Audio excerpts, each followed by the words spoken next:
everyone. Good evening. Welcome. Thank you for coming out tonight to Darien Library. My name is Erin Shea, and I'm the head of adult programming here at the library. And thanks for joining us as we continue our winter Meet the Author series. I would like to just briefly mention that programs at the library are made possible by our annual Friends of the Library campaign. So thank you so much for your continued support to make programs like these available to the community. Tonight's guest is the author of 4 previous critically acclaimed books, including the best-selling The Catcher Was a Spy and The Crowd Sounds Happy.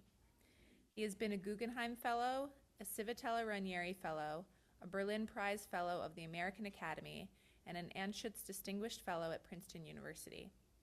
He's currently a Branford Fellow at Yale University. A Pulitzer Prize finalist for The Fly Swatter, he is a contributor to The New Yorker, The New York Times Magazine, and Rolling Stone.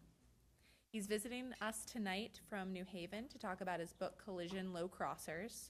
Please join me in welcoming to Darien Library, Mr. Nicholas Dawidoff.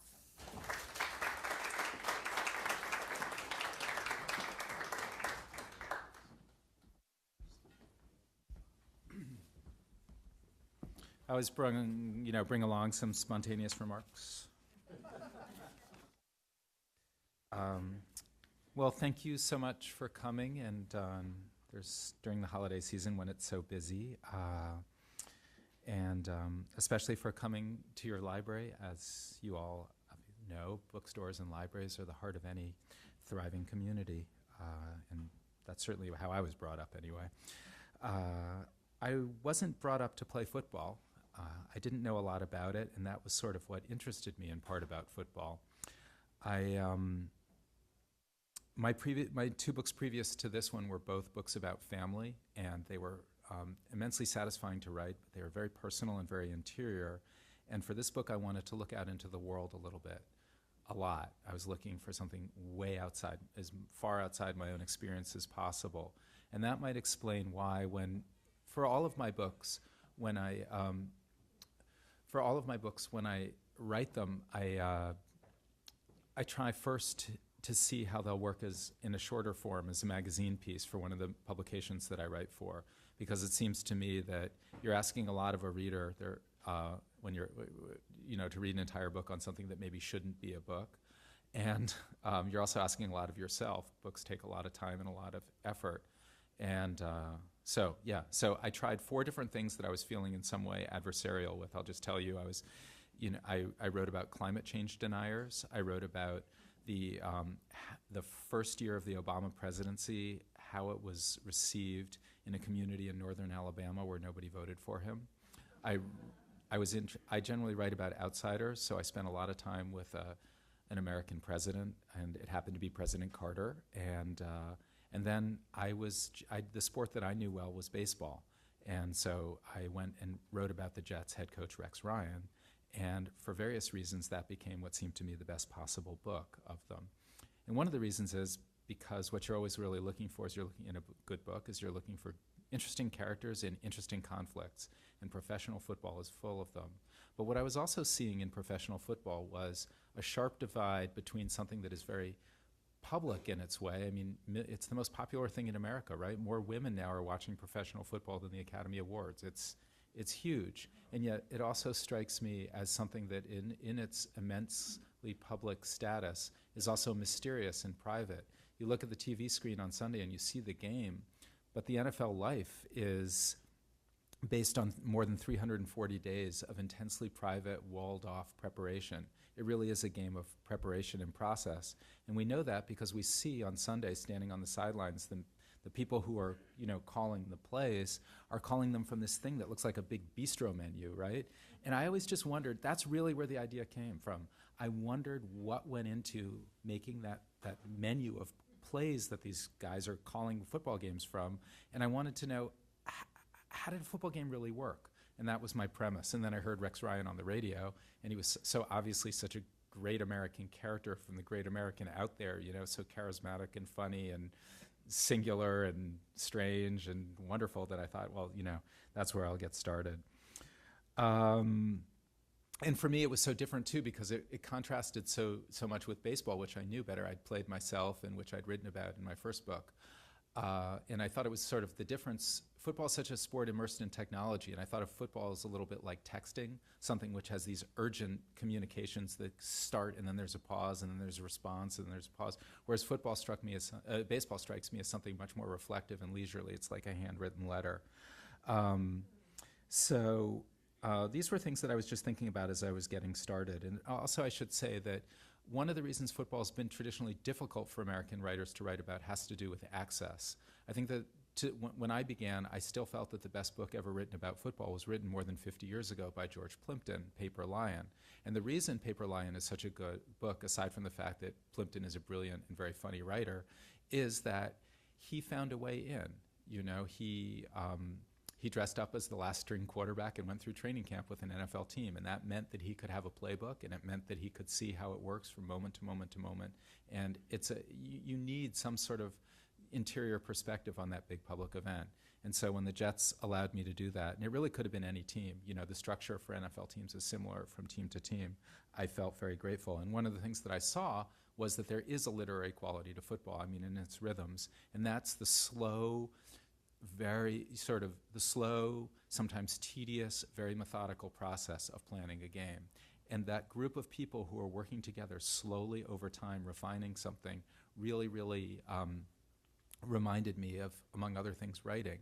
And if you look in the acknowledgments to this book, at the back of the book, you'll see the series of books that were most useful to me in writing this book, and only one of them is a sports book. It's Paper Lion, and aside from that, they're all books about other things. Because embedded within football, it's an office story, it's a story about family, it's a story about people who are trying to create something that's almost invariably going to fail.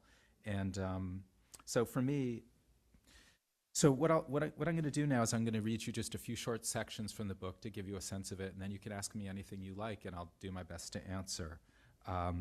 One of the difficulties in writing a book like this is that football teams are full of many, many people. There's a large coaching staff, there are many players, and the players are joining the team and being cut from the team. It's a pretty ruthless business. And so you can just assume that there's no way you're going to know who all these names are. They're either coaches or players, and you'll be able to tell which is which. I will say, though, that in the first thing I'm going to read to you, two of the coaches, it's just a group of coaches who are sitting around in the off-season planning the season. And it takes place during the lockout. The lockout was a labor stoppage, which was very much to my advantage because that meant I'd get to spend more time with the coaches because the players weren't around, and they came to know me better, and more important, I could know them better. Two of the coaches that you're going to hear from just for a moment here are former star professional defensive backs. That means that they're the last line of defense. And one of them, a guy named Mark Carrier, his initials are MC, and you may know of MC Hammer, the rapper, so his nickname was Hammer. And it was also his nickname because he was known for his very powerful and violent hits on opponents. He claimed to be the most penalized player in NFL history to his point of retirement. So I'll read you just a little bit from that portion. As the lockout bore steadily into June, its third month, there were more conversations among the coaches than before about matters unrelated to football. Mark Carrier and I were talking about music one day, and when I mentioned Simon and Garfunkel's song, The Sound of Silence, he said he'd never heard of it. Really? I asked him. Everybody's heard that one. You lived in Los Angeles in the 70s and 80s. You couldn't have avoided it. Carrier insisted that no, he'd never heard it. And then, like the great attacking safety he'd been, Carrier went after Simon and Garfunkel. So, Nick, let me ask you something, he said. Those two guys get along, or are they like all those people who have success and end up hating each other? I was about to tell him that he was onto something when DT walked by. Hey, DT, said Carrier, have you ever heard the song The Sound of Silence? DT looked at Carrier, then he looked at me. You could see him considering the situation, noting who was doing the asking, who was standing next to that guy, and what it all must mean. Finally, the most intelligent cover cornerback of his time replied, No, I might have been aware of it, but I never went ahead and heard it. Another morning, Carrier arrived in the film-watching meeting with a parenting story. The previous day after work, he'd attended his 13-year-old daughter's youth soccer league game where she'd received a yellow card for inflicting violence on an opposing player. Carrier accepted chip-off-the-old-block congratulations from the other defensive coaches. Then he was asked how he'd reacted in the moment. Had he said anything vicious to the official? Carrier said he just sat there cuddling his dog Lucky. What kind of a dog was Lucky, Jeff Weeks wanted to know. It's the kind of little dog Jack Nicholson had in As Good as It Gets, Carrier said. That's a nice dog, Weeks said. Not to Carrier. Hell no, it barks all the time and it poops all over the house, but it's good at traveling and at soccer games. Mike Pettin roused himself. Hammer, why not leave it in the car except for soccer games then? Even during the lull, these were football coaches and they were always coaching something. When they learned that at a party for toddlers, my son had interrupted some singing to run across the room and tackle a little girl dressed up as a ballerina in a pink tutu, the coaches were thrilled, overjoyed, and gave me seminars on form tackling technique to pass along. Tell him, lower your center of gravity. Tell him, hit on the rise. Another morning, I encountered Bob Sutton in the kitchen area between the offensive and defensive sides of the coaching pod. Here there were two coffee options. A fresh pot of Dunkin' Donuts brew was always available, or you could make your own single cup at the fancy Flavia machine, as Sutton was doing. I'd never tried the Flavia. Sutton said that had to change immediately. Then he proceeded to walk me through it. Okay, Nick, he began, get fired up. Proper procedure is everything, Nick. First, you choose your coffee. I selected French roast, described on the packet as dark and intense. Sutton continued, that choice secure, Nick? Good selection, Nick, good. Now you hit that upper left-hand button and open the machine. Now you have your packet ready, Nick. Ready? Good, okay. Install that packet, Nick. Got it in nice and snug, Nick? Good technique, Nick, we're making progress. Now close the window, and this is key. You must lock the empty cup under the source or the coffee will not come out. We locked it in. An aromatic smell filled the galley. Sutton nodded approvingly. Nice job, Nick. Good work. Enjoy that coffee, Nick.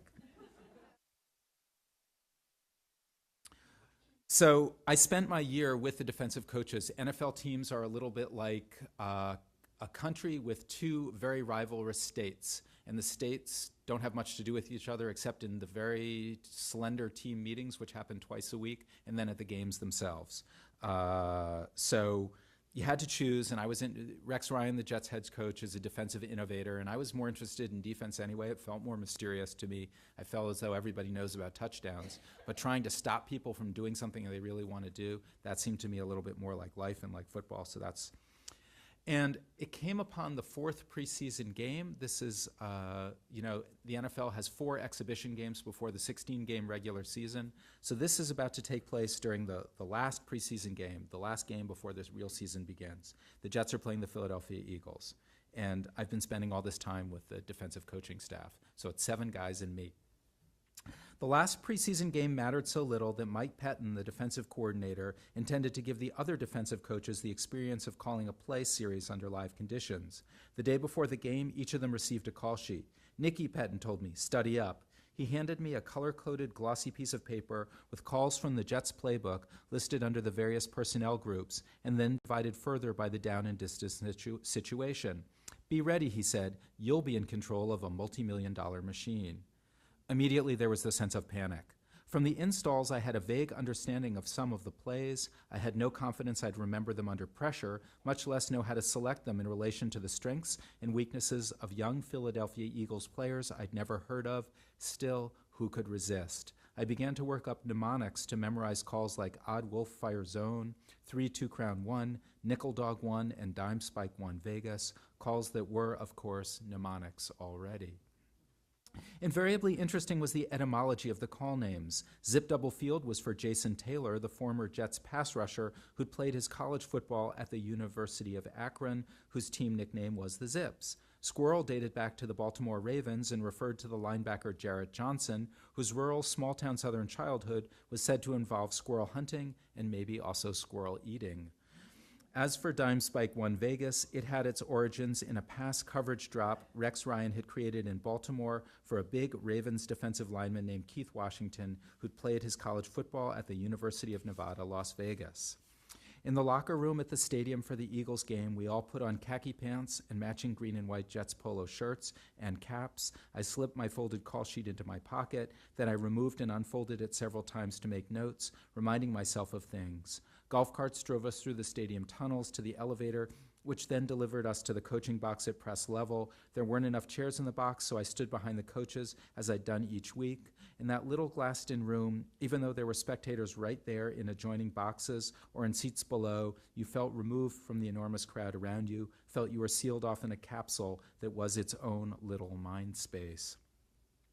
Up in the booth, coach after coach had his turn calling defensive plays, passing them down to DT, who sent them out to the Mike linebacker. At the very end of the third quarter, with the Jets losing a listless game 21-7, Patton looked at me. My heart shifted. "Nicky, you ready?" he said, in that even voice of his.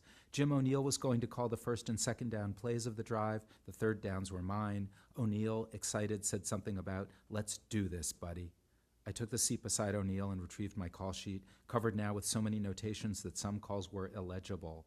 I put on the headphones thick and warm as earmuffs. On the open defensive channel, I could hear Rex Ryan and DT talking down on the sideline. Ben Kotwika, who'd flown night missions in Apache helicopters in Iraq, had told me that what to expect from the headphones. "We've got 6 people on 5 radios, and it's just like Baghdad, Nick. That headset chirps as much as any radio frequency I was ever on when I was flying. Rex talks to Pet, DT tries to call in the defense, Sut doesn't usually say anything, Pet in a little bit, but mostly Rex, Pet, and DT. Kotwika believed that if you packaged it right, it's the #1 show on TV. It's comedy, should we challenge a call or not, trying to get 11 guys onto the field in one piece, that fog of battle. Everybody's got a game plan, but things happen, and the enemy's got to vote." Patton showed me which button to push to speak. Behind me, Scott Cohen was calling out the personnel groupings. What looked orderly and matter-of-fact when Patton did it now felt as though it were happening very, very fast. I looked at my sheet, trying to follow as O'Neill made his calls, doing a nice job of backing up the Eagles to 3rd and 14. "All yours, Nicky," he said, his voice thrilling with accomplishment. I had no idea what to call. I blurted, "Nickel dog," a 5-man pressure. I like dogs. Then I watched my nice nickel dog leave me, trot smoothly through the wires, stop to get a pat and a command from DT, and then dash out onto the field where the Eagles' second-year quarterback Mike Kafka showed my nickel dog a trick, completing a 20-yard throw for a first down. My face was scarlet. How can I explain? There was the feeling that Patton had loaned me something rightfully his, something valuable, something I had no business touching. It was a borrowed sports car I'd wanted to return without scratches, and already it had a big dent. The Eagles' drive continued. Again, O'Neill got to 3rd down, 3rd and 2. Again, he said, "All yours, Nicky," his voice a bit less enthusiastic this time. I'd always liked the sound of dime spike 1 Vegas. The call meant that the dime or 6th defensive back should blitz. Meanwhile, another one of the defensive linemen, in this case Marcus Dixon, would bluff a rush and then make a Vegas drop into short area pass coverage. Quarterbacks didn't expect a lineman to be prowling around back there, and if the call worked, they wouldn't see Dixon. Dixon was a large figure, nearly 300 pounds, but quarterbacks were like most people. Under pressure, they surmised, noticing only what they had seen before. Patton was right. All the sounds around me fell away, and it was intoxicating to be in control of these fast, powerful men, to make what was about to happen on a field far below take place. I felt a little like a puppet master. I spoke, they moved. I called for the blitz, garnishing it with the Vegas drop, and then something amazing happened. Kafka, under pressure, threw over the middle, right where Marcus Dixon's long left arm could reach. Dixon tipped the ball, enabling the defensive back Ellis Langster to intercept the pass and return it 67 yards for a touchdown. In the boxes, Langster zoomed toward the end zone. Everyone was yelling except for me. I was incredulous and now felt like a drug kingpin who'd been sampling some of his own product. In the aftermath, I was struck by how purely happy the coaches were. The play had worked to perfection, just as its designers had imagined it. Dime Spike 1 Vegas was such a beautifully conceived football idea that rookies and free agents could succeed with it. I could succeed with it. I thought that even as I was completely dumbfounded by the utter luck of it all. And I should tell you that immediately after that, they said, "You call a pick six, you get to keep making calls." And I promptly marched the Eagles right down the field for a game-sealing field goal.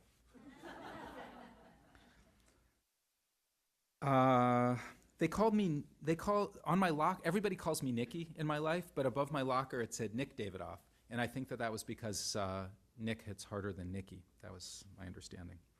So on Fridays, the way an NFL schedule works is that the last practice of the week before a game takes place on Friday. It's a shorter practice and a little less physical than the difficult and arduous Wednesday and Thursday practices. And then if you play for Rex Ryan, who knows goes into football and who's trying always to inflect the game with fun and pleasure and things that act as diversions from the constant tedious repetition, which is essential to perfecting the choreography of what is a very intricate game. There's lots of fun. And one of the fun things that the Jets used to do was they used to play this game called crossbar. So you know what a football goalpost looks like? It's like, it's like lights and a crossbar separating them or joining them. And the crossbar sits 10 yards deep at the back of the end zone. So if you stand on the 20-yard line, it's a 30-yard throw to hit it. And some of the defensive coaches and some of the defensive players, and then me, used to play crossbar every Friday after practice. And this was taken very, very seriously. And the idea was to stand on the 20-yard line, throw the ball 30 yards, and try and hit the crossbar. You should try it sometime. It's really it's fun. So we played this game, and one of the people who played was the Jets' best player, who remains arguably the best defensive player in the game, and that's Darrelle Revis, the star cornerback. He's not a Jet anymore. Football is a game of constant transition. It's a very peripatetic sport. So here we are playing crossbar. After practice, while playing the crossbar game, somebody threw a ball back toward me, and as I reached for it, Darrelle Revis decided he wanted the ball and was instantly in front of me, abruptly, violently intercepting it by grabbing the ball and pivoting off my extended index finger. There was a splintering sensation. The index finger quickly resembled a tie-dyed sausage casing, a swirl of red, green, yellow, and purple. I didn't tell anyone. Given the culture, keeping it to myself seemed the thing to do. By Saturday morning, my finger was a line of Grand Teton ridges. I went to the training camp where I was given a cup filled with training room where I was given a cup filled with ice and slush. The cup attracted attention. Soon all the players in the training room were showing me their digital manglings. Rob Turner had his finger bent into a left turn arrow. It turned out Scotty McKnight had been catching passes with curled tree sloth claws. At the walkthrough, these demonstrations continued. Matt Slauson had dislocated every finger at one point or another and said he had fingernails torn off all the time.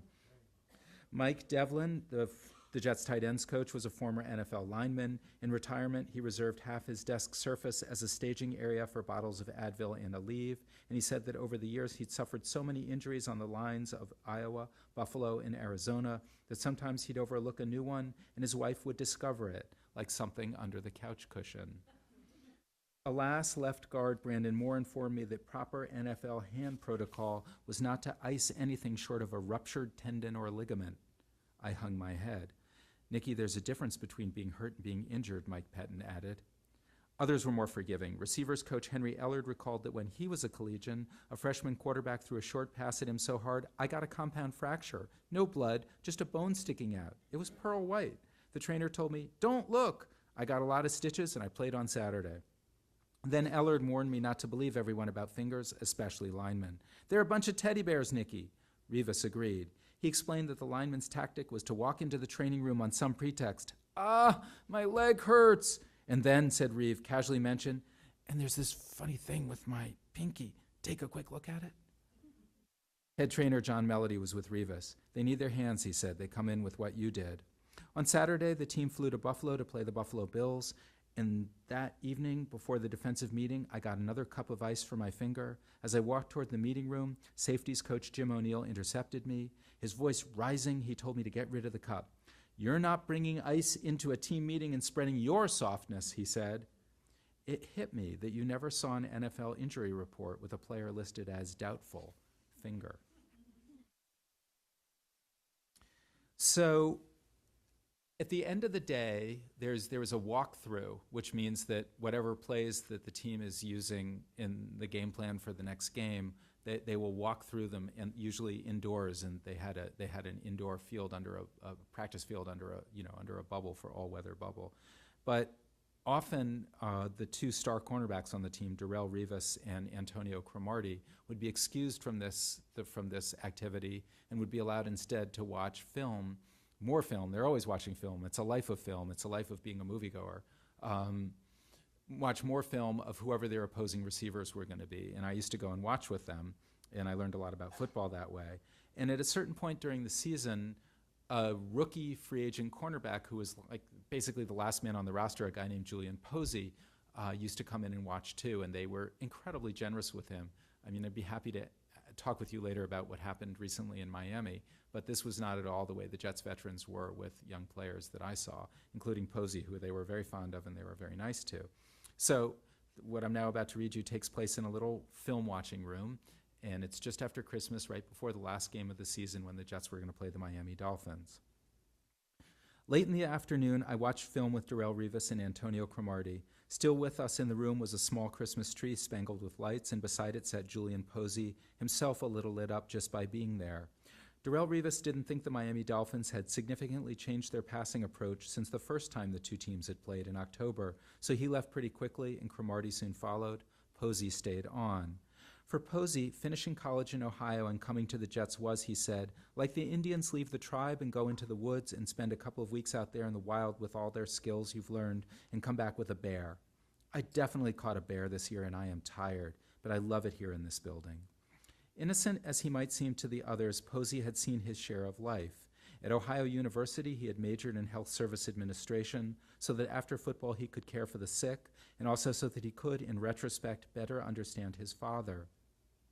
His father had been a heroin addict. He'd contracted HIV from a dirty needle and died in California when Posey was 10. Crazy, he said, really crazy. You know what it's like being the son of a guy who had AIDS? That word speaks. People look at you differently, but not on a football team. His mother, Julie, moved the family from California to a poor neighborhood in Cincinnati when Posey was 4. When he was older, he tested into St. Xavier High School. It's the Harvard, he said. The all-boys, predominantly white Catholic prep school was too much of a culture shock for me. Poor kid in the neighborhood doing his thing in the streets, too much of a jump. So Posey left for LaSalle, another Catholic high school. He kept St. Xavier in mind. Seeing those rich kids with their dads, I didn't have one, it motivated me. Football, he said, has been my father in life. Not exactly each coach, but a football has replaced my father. It's taught me to be disciplined in whatever I do, be tough, be physical, be mentally tough. It taught me what is a man because there are so many men within it. You decipher who is a good man, who puts on a front. Football is my father. Later, Posey and I got a copy of the movie Undefeated and watched it in a meeting room. It was about a group of Memphis high school football players whom Posey described as hood as hell, all hooded up. The film's premise was that football doesn't build character, it reveals it. A kid in the movie had a pet turtle, and Posey said, in a second life, I'd be a tortoise. I asked him why. They live 150 years. But, I said, they also live in shells. We all live in shells, Nikki. My own childhood had some similarities to Posey's, single mother, little money, and I told him about it. Told him also about how, as I was walking in from practice one day, head coach Rex Ryan had asked me about my father, who had suffered from such severe mental illness that he'd wander the streets before another stay in the wards. I rarely saw my father, and when I did, I was always afraid of what he might do. That day, Ryan wanted to know if this had made me nervous about having children of my own. Few people I knew well had ever taken this subject up with me, but in football, so many of the players came from troubled families that Ryan was used to having such conversations. And as Bob Sutton once said to me, Ryan was such a fundamentally kind and generous person, he concerned himself with the aspects of life that were difficult for other people. I said to Ryan that conceiving children had made me nervous, both because I didn't know what I might pass on, and also because I had no firsthand knowledge about what a good father did day after day. After relating all of this to Posey, I told him how fine a thing I thought it would have been to be part of a football team when I was young. And then the last thing I'll read to you briefly is just what happens after the season. Because the NFL season it doesn't stop. I mean, for us, for people who are just for whom it's entertainment, it's 16 one-hour games, but for them, it's just constant. And the most difficult part of the season for coaches is right after the season ends, especially if they've been part of a team that was a little disappointing, which frankly is most teams. Coaches, I would think just as people, coaches are particularly good, I think, at overcoming adversity. They spend all of their lives, to the exclusion of pretty much everything in their lives, their marriages, their children, other activities, dedicating themselves to planning these football games. And so often they lose. And when they lose, it's so big in public, and it's just they're so unhappy. But then a few days later, they not only have to feel better enough themselves that they can commit to another game plan, which is 14 to 18 hours of their day, but they also have to be in good enough spirits, have enough bonhomie that they can make other people, the players, feel confident and as sure of themselves as possible to go out once again and do better in this big public endeavor. But now it's the end of the season, and the Jets have had a disappointing season. For the moment, the coaches were left with the losing. January was the restless time of year when other teams played big games, and the leaders of those teams that didn't sat in their offices working desultorily on the upcoming February combine, but mostly waiting. Since every team save one was going to lose, some just more slowly than the others, NFL coaches should have been masters of losing. And in a way they were. They were all trying to control the uncontrollable, and losing was the inevitable result. They lost their sleep, they lost their pleasures, they lost their homes, they lost their cities, they lost their children's childhoods, and they lost their marriages. And for all that, they also lost their players and their colleagues and their jobs. All they kept was the satisfaction that while everyone out there in America was headed for defeat, they knew defeat and could stand it. In America, land of happy endings to feel-good films, this was the truer entertainment. To fail is human. Some of them now were going to be fired. There were times that season as I sat in the tense meeting rooms after the big losses that I'd wanted to disappear into the fabric of my seat. No matter how much experience a person has with losing, he'll find it hard to be observed in his adverse moments. That was the entire team, however, a shared disappointment. This was personal, out of mutual context. Accompanying people who were waiting to discover whether they still had their jobs felt almost lascivious. I couldn't bear to do it, so I got a garbage bag, filled it with green and white clothes. As I was walking to my car carrying the bag, I ran into Mike Devlin, who smiled and said, "Isn't it a horrible feeling cleaning out your locker?" I had been with the team for what everyone seemed to agree was an emblematic NFL season. "You saw how much goes into it," receiver Patrick Turner said. "The highs, the lows, the drama, the mental aspect, the cerebral aspect is really what you saw. It's a grown man's business at the end of the day, a grown man's business. There's nothing like it. It exposes you like nothing else." In my year, they lost as many as they won, experienced a crushing finish, and had an abundance of little autumnal moments of vision along the way. Darrelle Revis would tell me, "You probably saw some things this year that were surprising to you, maybe even upsetting. But what you have to understand is what an emotional and passionate thing football is." I saw all that, saw also that those old coaches, Joe Gibbs and Bill Callahan, were right, that football was a game of process, and the arrival could never be as meaningful as the approach. Thank you.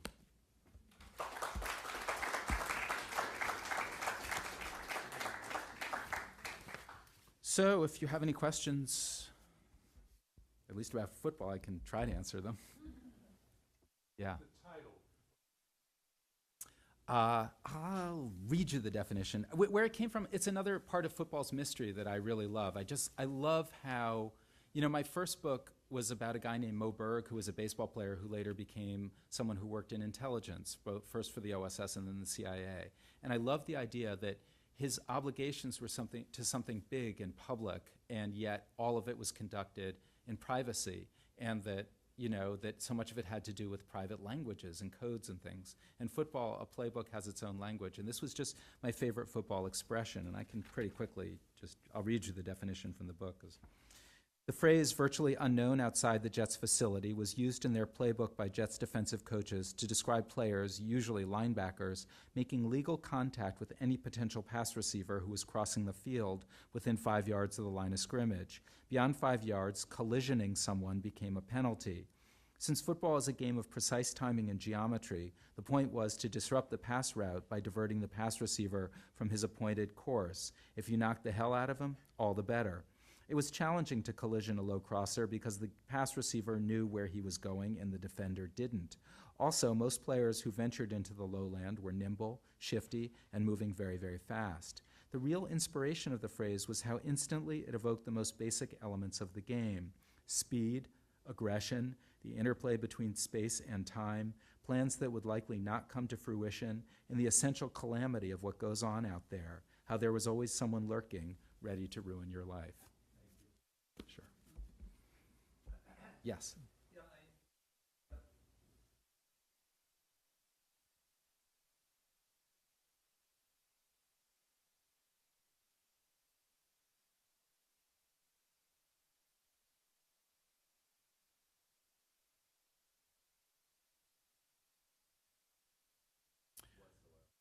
Well, the phrase for that is the phrase for when you're no longer part of an NFL team within the larger NFL community is "on the street." And I always thought that was a particularly cruel and ruthless term that maybe suggests just what you're saying.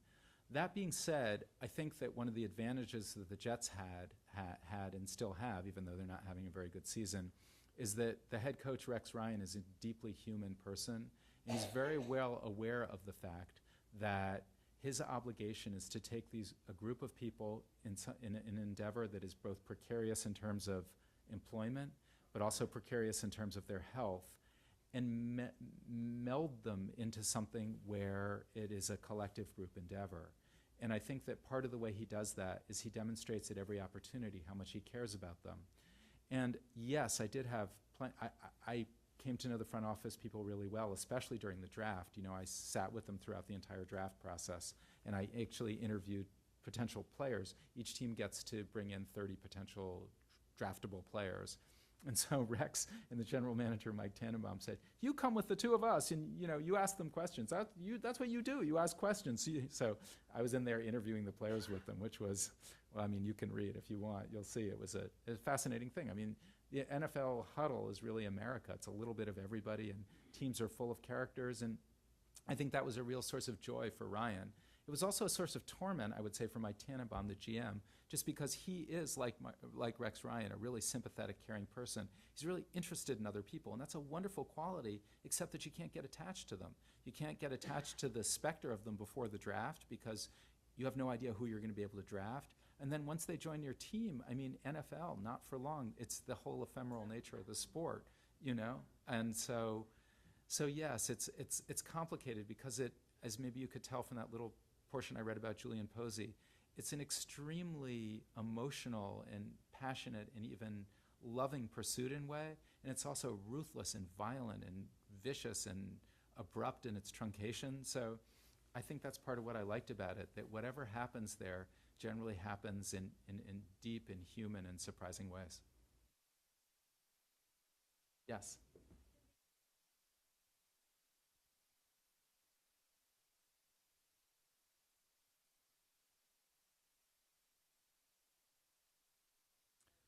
No, my arrangement was simply that if somebody told me that something was off the record, I put down my pen. I carried paper with me everywhere I went. But otherwise, no, and I wouldn't have agreed to it because my obligation is really to you. I mean, I'm not writing it for the Jets. I'm writing it about the Jets, and the Jets, of course, I'm sure are, at the beginning are hopeful that it will be a story that they like, and I know that they did it in part because they felt they had a really good story to tell. But I couldn't agree to being censored because that it would sort of defeat the premise. That being said, the people in the organization who've read it have uniformly said nice things to me about it. And beyond that, I did feel it was, you're writing about other people's lives. To me, that feels like a serious responsibility. And so before I began writing, right before I was going to leave, I talked with a number of people in the organization. I just asked them, there's so many people that are part of an NFL team, and there's so many different ways you could approach this. And I asked them what they thought was most important to them in the book. And Mike Patton, the defensive coordinator, who you've heard a little bit from, said to me, why are you worrying about what I think? You should be worrying about your readers. And Bart Scott, who is the Jets' really charismatic, ebullient, aging veteran inside linebacker, said, you gotta tell it straight. It's not all pretty in the NFL, and you gotta tell everything about. I felt that by and large, some of the qualities that make a good NFL player in the physical realm, which is to say that you have to be tough and resilient, were also true for most of them emotionally. And I thought that translated into what their expectations for this were. Of course, I haven't yet. They're in the middle of the season. I would expect very few of them who are actively still in the NFL have even looked at it because the nature of the sport is just so intense and it's such a rarefied community that, I sent it to all the people I knew well, but if any of them read it, I would be shocked. So, I've yet to hear. It's amazing the things I didn't know that were going on when I was spending time with the Jets. I remember after the draft, I got into my car and I was driving home and a royal wedding had taken place. It was like that. You feel completely removed from everyday life. And I would come home to see I lived at the time in Brooklyn, and I would drive home to see my wife and kids, and I would come home and I would feel as though I was out of season, just because everything with an NFL team, the whole life is built around making this feel like your whole life, and everybody around you feel like your entire community. And so what that does is it really sort of isolates you. I mean, I was a person with one foot in one community then, in a very seductive community, but then one foot in my real community. And at times the transitions were really hard. Yeah. Yes. Sure. I'll tell you a little bit about it now, but I also wrote about it for the New Yorker, so if you want to read more about it, just, it's on the website. Basically, what I would say is that, for those of you who don't know, a veteran Miami Dolphins offensive lineman hazed in particularly degrading ways, and he's white, in particularly degrading ways, an African-American younger offensive lineman. And voicemails and texts and then just also accounts of things that went on between them became public. And it was pretty horrifying. And it became public when the younger player, who was the object of this derision, left the team, and the other player has since been suspended from the team. And it became a big national story in the way that so many things that happen in our entertainments then I think reflect back onto just social concerns. So just as our society as a whole is becoming more concerned with bullying, this was an example of how to think about bullying through the prism of, this sort of adjacent world that is the NFL. For me, I never did anything like that. I was different. Football's an SUV culture, and I drive a Mini Cooper. Most of the people who I was, eating lunch with every day were eating enormous plates of food that was mainly brown, and there were beets at the salad bar, and I love beets, so I'd often have beet salads with my lunch, for which I was mocked constantly. And they're still sending me text messages of pictures of beets. When I would sometimes, I'd go running. When I exercised, I'd often wear a headband, a bandana, and one day during the draft, the head of the draft looked at me and he said, Nikki, they're headband concerns.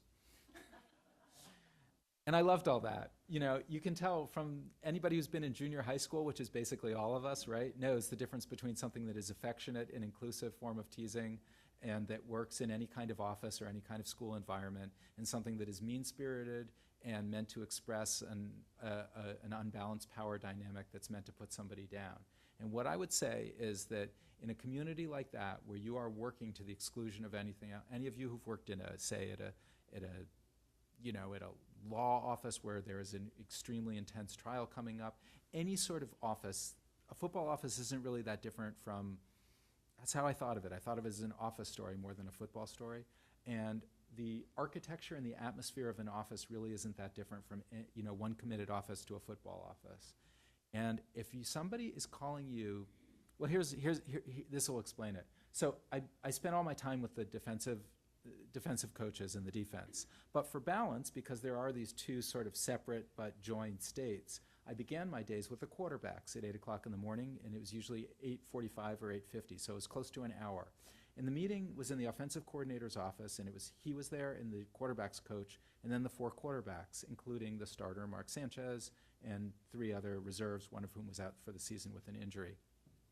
And they gave there was a little bit of hazing of the rookie, a guy named Greg Mcelroy, and part of it was because he was very smart. He'd gone through the University of Alabama in 4 years. I think he had a 4.0 GPA. He had wonderful scores on the NFL pre-draft intelligence tests. He'd also received a master's in his 4 years. And I think that this made them give him even a little bit harder of a rookie hard time than usual, but nothing on the level of Jonathan Martin and Richie Incognito. But at a certain point, they looked at me. And here I was, and it was before the Baltimore Ravens game, and I walked into the meeting room just the way I always did, and they looked at me and they said what I thought was hookworm. And I said, hookworm? And they said, bookworm, you're writing a book. And just for that, they shortened it to worm.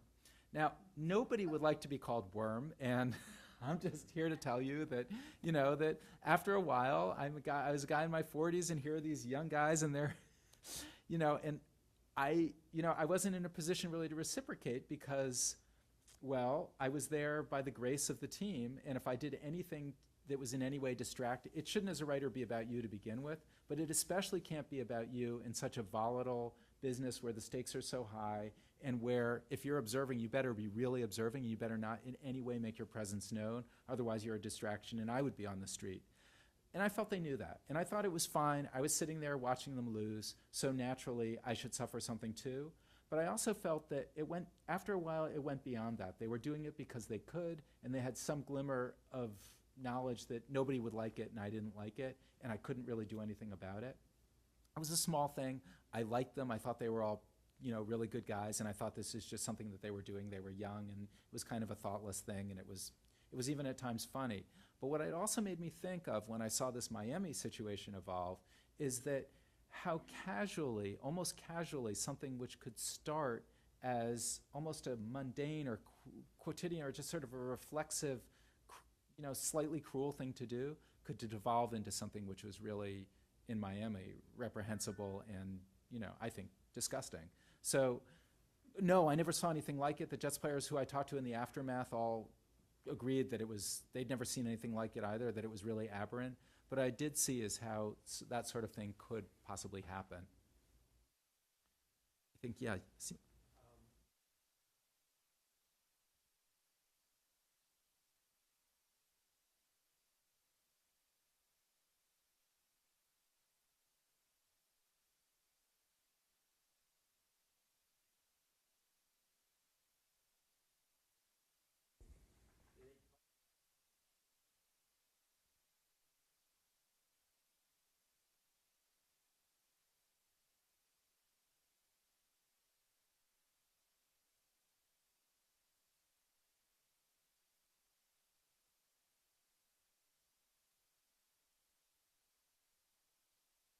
Right. I can appreciate the sentiment, and that was one of the reasons I was so glad.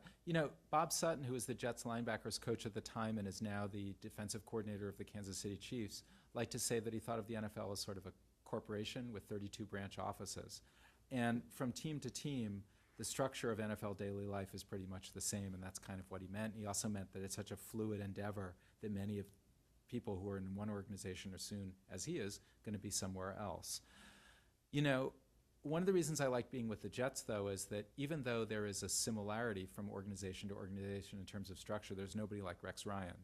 And I really, say what you will about Rex Ryan's big and boastful personality, he's also extremely entertaining. He's a lot of fun, and he's a lot of fun in public.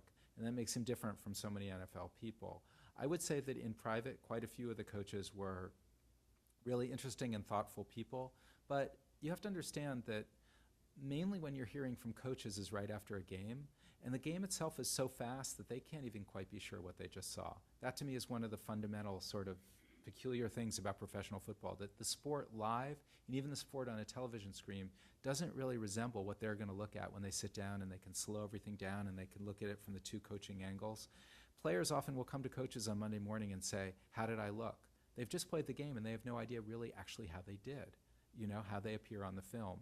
And so some of what you're hearing is sort of the disconnect between how you think the knowledge they will soon have and the knowledge they actually have in that moment. Sometimes it's just but it's also born of a certain kind of caution and paranoia that I think is just part of football culture. And I think football culture borrows a lot from certain aspects of military culture. And I think they share that sort of button-down feeling about, information is privileged. You don't want to release too much of it. And for me, that's something I feel very much as an observer in argument with. I think that one of the reasons people like baseball so much is that baseball is so transparent. And you can see the faces. Everybody's played a little bit of baseball.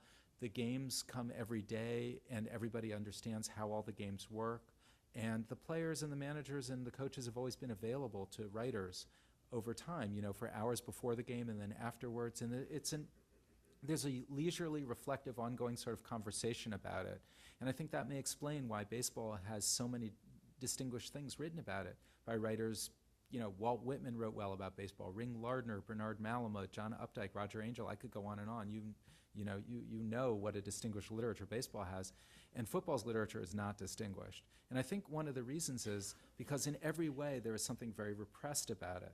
But I think right now football is a little bit in a form of crisis. It's not just concussions. It's not just what went on in Miami. There's a player on the New England Patriots who's accused of murder, bounties in New Orleans. It just seems to me that with things that are big public spectacles that we feel uncomfortable with on some level, we as a country can bear them for a while. But after a certain amount of time, there is a tipping point where people's queasiness about some aspects, and this in this endeavor, I think principally the violence, tips, and people then start to become disaffected. And if you look at recent polls, the football's now into the teens in terms of since the revelations about concussions, about people who are now feel distanced from football. And I think for me, anyway, it's just my opinion, but one way football can do something to ameliorate that is by becoming a little more open. Because I think if you read this book, you'll begin, or if you just get a sense from some of the people I read about briefly, there are all sorts of really interesting people in football whose stories are just as American and moving or upsetting or inspiring, or all the many things that stories and characters do for us as there are in baseball. And the day-to-day in football, what I got to see, is very much like the rhythms of baseball. So for me, the thing that can really save football, aside from whatever measures are taken to make it less dangerous for people long-term who play it, is that they can make it more personal. They can make it more, they can make us all, or people who just watch it, feel a little closer to it. Yes, in the back.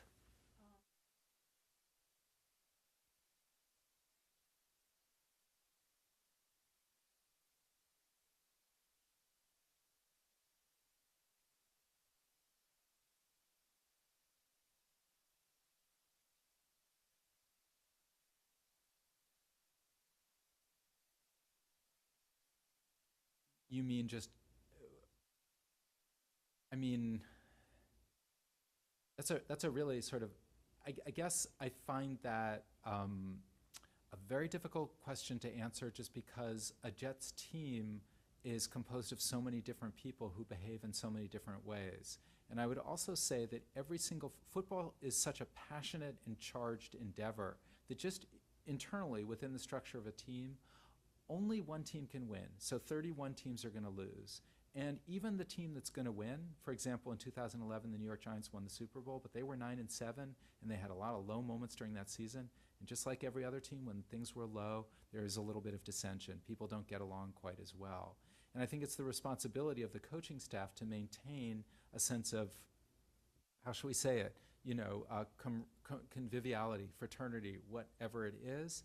And that's not always possible, because football players are they're every kind of person, and some of them are better behaved than others. There's a myth out there that football players are badly behaved, that they're dangerous, that because they play an aggressive sport, therefore they're aggressive. And we hear about their crimes and things because, well, they are public figures in such a way.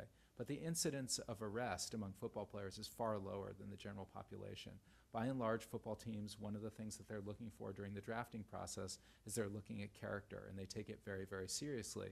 And if somebody has a questionable character, they're going to draft him only if the level of talent supersedes their questions about the risks about character.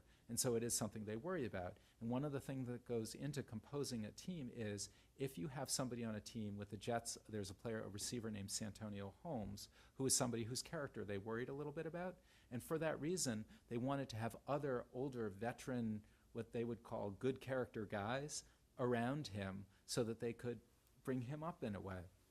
But even Santonio Holmes, to me, was a fascinating person. This is somebody who grew up in one of the poorest, most AIDS-ravaged communities, and it's the area of Florida which is known for its muck, where the sugarcane, which is principally a sugarcane industry part of the country. His town was called Belle Glade, and it is a place that has just been absolutely ravaged by drugs and violence. And I mean, he grew up. He grew up in a way that no little boy should grow up, and yet he is an extremely, how should we say, ambitious person. He's really bright. He's taking AP biology in high school. He was helping bring up his brothers and sisters, even as there were gunshots flying through his house, or people dead in the alley next door. His family would have to leave their Florida home and go north because his mother worked as a migrant worker, and he would sometimes either have to help her, picking corn and things like. He had a fairly, shall we say, challenged childhood, and so he became something of a problem within the structure of a team.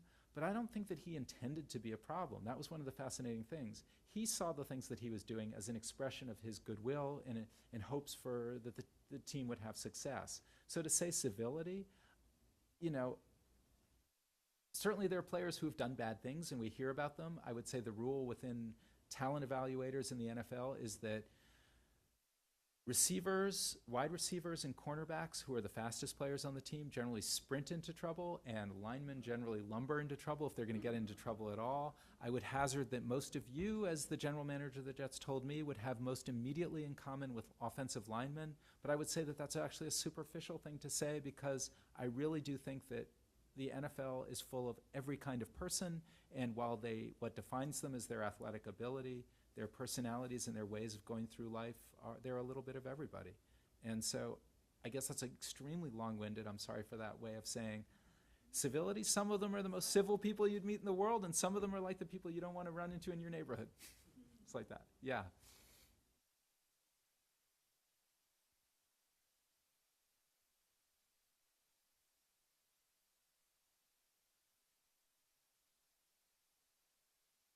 The NFL life is such that, I mean, in the community in which I walk, when people found out what my latest project was, that's all they wanted to talk about was concussions. It's something that is so pressing on football is so popular, and this is the way that so many people think about it. But within the facility, if I hadn't brought it up, I don't think I ever would have heard the word concussion. And the reason for that, it strikes me, there are a few reasons for it.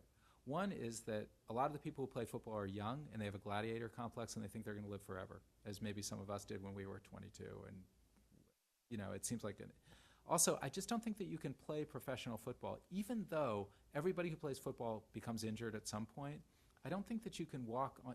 Everybody who's played football has felt fear, but I don't think that you can walk onto a football field and do something that is that fast and is that violent and is that dangerous if you're worried about getting hurt.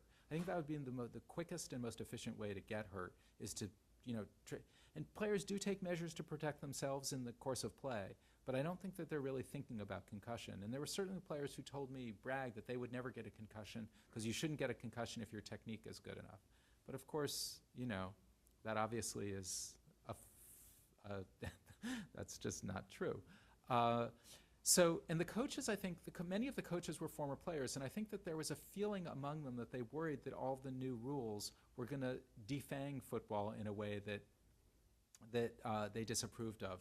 A lot of them feel that football defines them as people who are tougher and more resilient than other people, and that a big word in NFL facilities is soft. And if you made football too soft, what really was the point of it?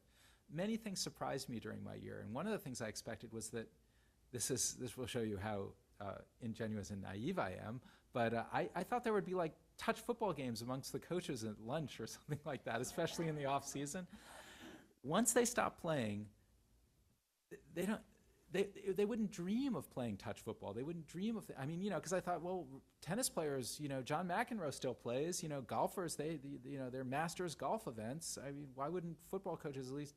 Wouldn't they want to keep doing what they've done all their lives at such a high level? And the answer is no, because they feel that hitting defines them. So something which undermines the hitting and the physicality of the sport is to them suspicious. I think that also what I said earlier about football being a somewhat military endeavor, I think there's the assumption that the league office and medical people, that's their province, and they shouldn't worry too much about something which is other people's business. That being said, several of the players talked about how grateful they were for the change that's happening in football culture, which is, it used to be something shameful to go to see the medical people, to walk into the training room. And one of the players talked about how when he was in college, he never went to the training room because that meant that you were soft. But his experience of the NFL now is that you have to go into the training room if anything's wrong, because your safety and your health are both important to the team, but it's also just the right thing to do. And he considered that a pretty signal change. So I think that the NFL, it's such a strange culture in a way, because more than any other sport, I think it keeps up with change in lots of ways. Like, what other sport can you think of that employs so quickly advances in technology? It sort of runs parallel to, everything from television to computers are now at the center of so much in football. And yet it changes, I would say its internal culture is very conservative and changes really quickly. I mean, one of the coaches asked me if I'd ever been in a more homophobic environment, and I had to say no. That some of the things that I saw as a high school student, which are no longer a part of any other environment that I've been in, were revisiting me when I was there at the facility. So I think, it's all complicated. Somebody else, yes. This season,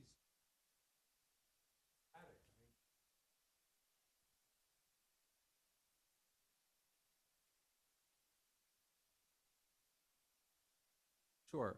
I think that the Jets this year have the same problem that they've had for several years, which is chiefly because of concussions and because of concerns about the violence. There's one position in the NFL that's treated in a different way from every other position, and that's to its great advantage. Quarterbacks are protected like no other position. That then means that if you have a good quarterback, you're at a distinct advantage. And in the Rex Ryan era, Mark Sanchez seemed like a promising quarterback, but he very quickly regressed, and he wasn't a quarterback on the level of great quarterbacks in the game, like Peyton Manning or Tom Brady or Drew Brees or Aaron Rodgers or people like that. And now the Jets have a rookie quarterback. Pro football moves so fast, and there is so much to learn, and it's so complicated that it is just dizzying. It's like my grandfather came to Vienna as a refugee from the Russian Revolution, and he arrived in Vienna as a high school student. And he had to learn foreign languages in German, because he's in Austria, so the German is the language. So he's learning in a language that he doesn't speak. And I kind of thought about him a little bit when I was thinking about what it's like to be a first-year quarterback in the NFL. The learning curve is so extreme, and the public challenges are so much that it's very rare that I know that the Seattle Seahawks had somebody who was a rookie quarterback who really excelled, but that's rare. That's not, and I think that most of the Jets' problems, not all of them, but many of them can be explained just by they don't have an experienced, very, very capable quarterback. My year in 2011, Mark Sanchez, the quarterback, was playing poorly, and there were many turnovers, and turnovers really determine the fate of a team. But also, injuries are so important in the NFL, and they lost 3 of the smartest, most sophisticated, in terms of their football intelligence, players on the defense. And once that happened, the defense completely fell apart. But why a team loses, one of the things I liked about it is trying to understand that it's never terribly simple, except with quarterback.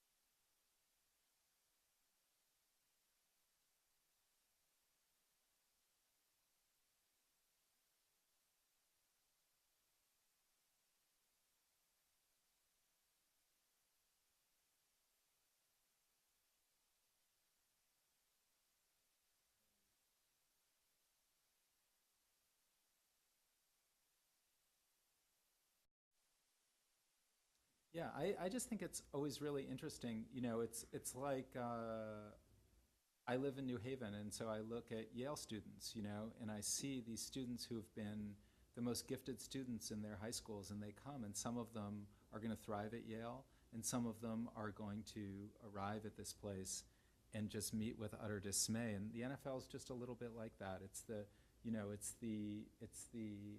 apotheosis of football, and these are all the players there have been just exceptionally successful athletes, and they come, and some of them continue to be, but most of them don't.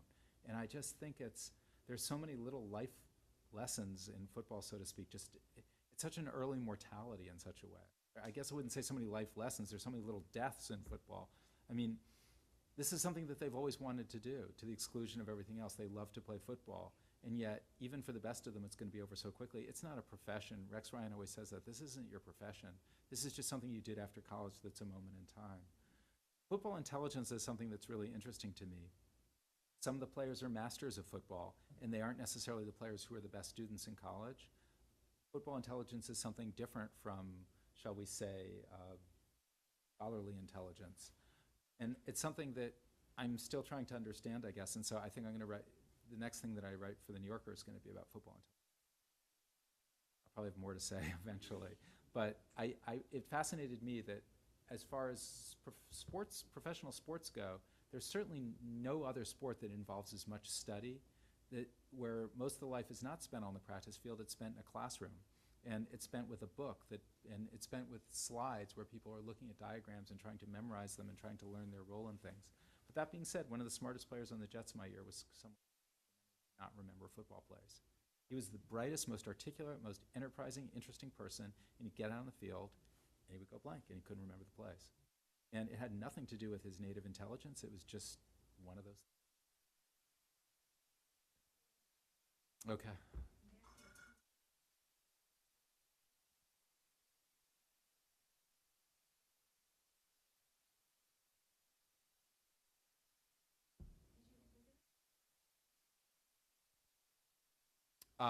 PEDs, ever talked about it, the black arts of football. My sense, but since people don't talk about it, I don't know. My sense, and the coaches didn't ever know it. I asked, they didn't know.